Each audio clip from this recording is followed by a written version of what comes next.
Mr. Smith, it was during your deposition with our committee that you revealed that you tasked your team, specifically J.P. Cooney, to engage with the partisan January 6th committee.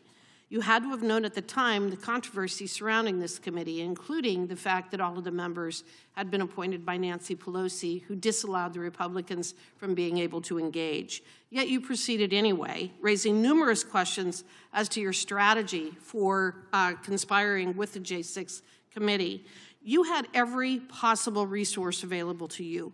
Your prosecution of President Trump was clearly a priority for the Biden administration, and it is clear that you had an unlimited budget.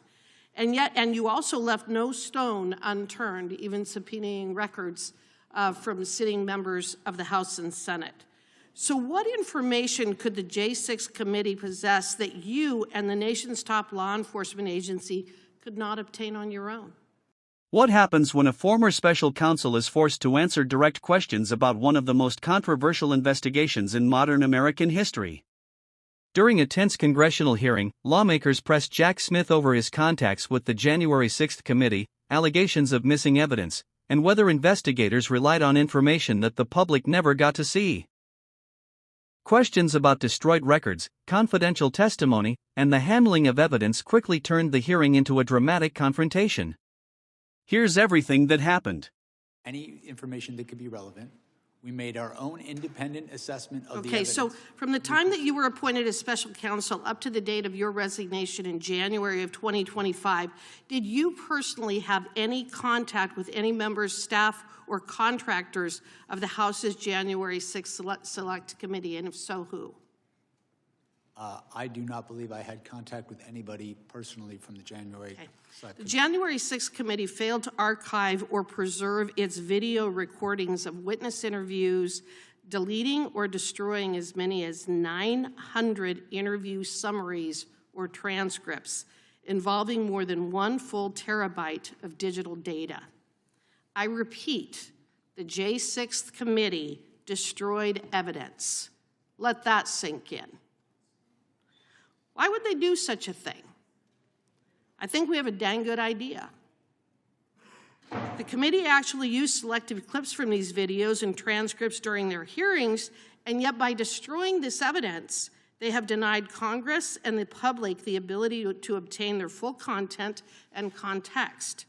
They created their narrative by selective use of the evidence before them, so how very convenient.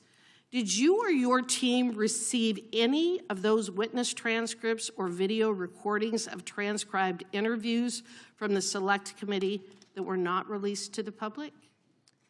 What I can tell you is that I requested J.P. Cooney to contact the Select Committee. Do you know if you received any of the evidence or testimony that the J6 Committee eventually destroyed?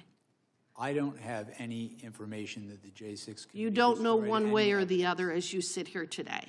No, what I'm telling you is that I requested all the information we could get from the January 6th. Has all of the information that you requested been preserved? All of the information from the J6 committee, has that been preserved?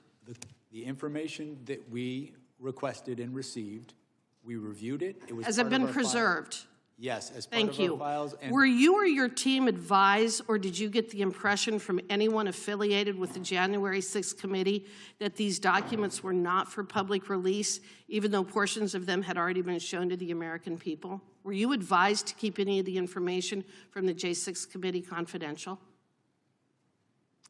As I sit here right now, I don't recall that. Okay. I recall. Did the J6 committee provide you with the Cassidy Hutchinson testimony as part of the trove of documents that you received? As I sit here now, I don't recall, but it would well, be you're familiar with her testimony, aren't you? I am. And in fact, wouldn't you agree with me that Ms. Hutchinson's testimony, especially the most explosive allegations made, was comprised of hearsay upon hearsay upon hearsay? Come on, you're an attorney, Mr. Smith. You can answer the question. Of course it was hearsay. And hearsay isn't admissible in a court of law, is it? Why? Because it is inherently unreliable, and the victim or the target of a prosecution is not able to cross-examine. Isn't that correct? In fact, Mr. Smith, if you had attempted to walk into court with Cassidy Hutchinson's testimony, you would have been thrown out on your ear. No judge, no legitimate judge would have ever allowed the testimony of Cassidy Hutchins to be admitted in a court of law, would they? I disagree. Don't forget to like, comment and hit the subscribers button for more political and controversial showdowns.